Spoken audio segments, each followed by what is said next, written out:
السلام علیکم ورحمۃ اللہ وبرکاتہ۔ سورہ کہف کا ہندی میں صرف ترجمہ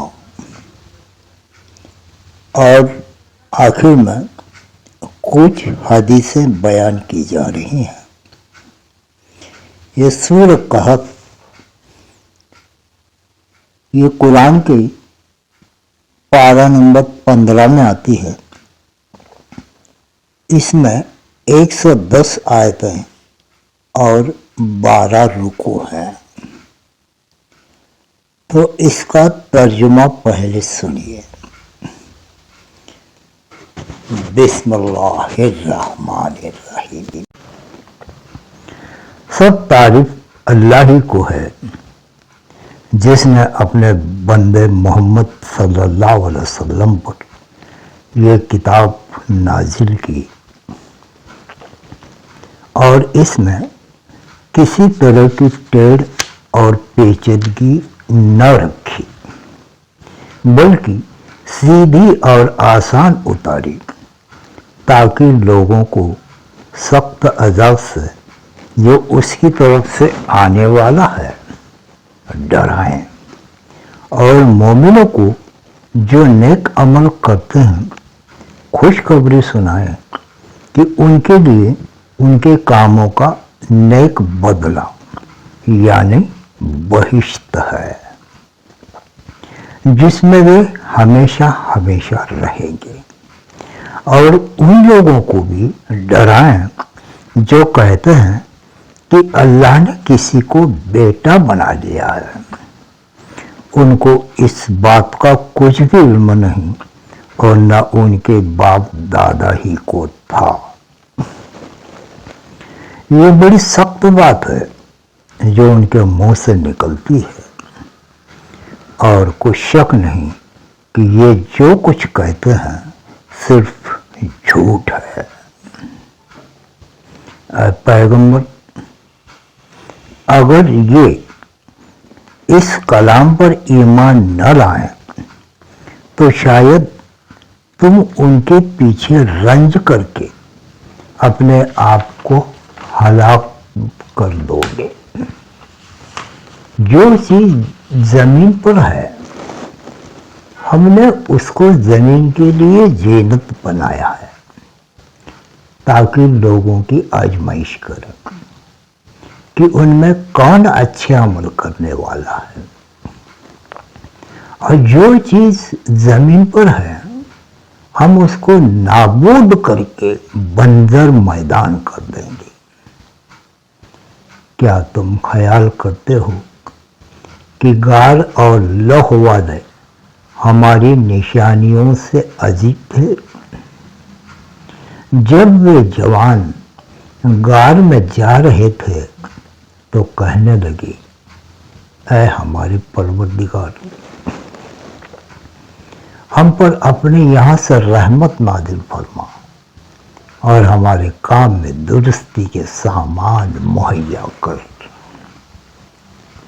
تو ہم نے غار میں کئی سال تک ان کے کانوں پر نیند کے پردے ڈالے، یعنی ان کو سلائے رکھا، پھر ان کو جگہ اٹھایا تاکہ معلوم کریں کہ کتنی مدت وہ غار میں رہے۔ دونوں جماعتوں میں سے اس کی مقدار کس کو خوب یاد ہے؟ ہم ان کے حالات تم سے صحیح صحیح بیان کرتے ہیں۔ وہ کئی جوان تھے جو اپنے پروردگار پر ایمان لائے تھے، اور ہم نے ان کو اور زیادہ ہدایت دی تھی اور ان کے دلوں کو مربوط یعنی مضبوط کر دیا تھا۔ جب وہ اٹھ کھڑے ہوئے تو کہنے لگے کہ ہمارا پروردگار آسمانوں اور زمین کا مالک ہے، ہم اس کے سوائے کسی کو معبود سمجھ کر نہ پکاریں گے۔ اگر ایسا کیا تو اس وقت ہم نے عقل سے دور کی بات کہی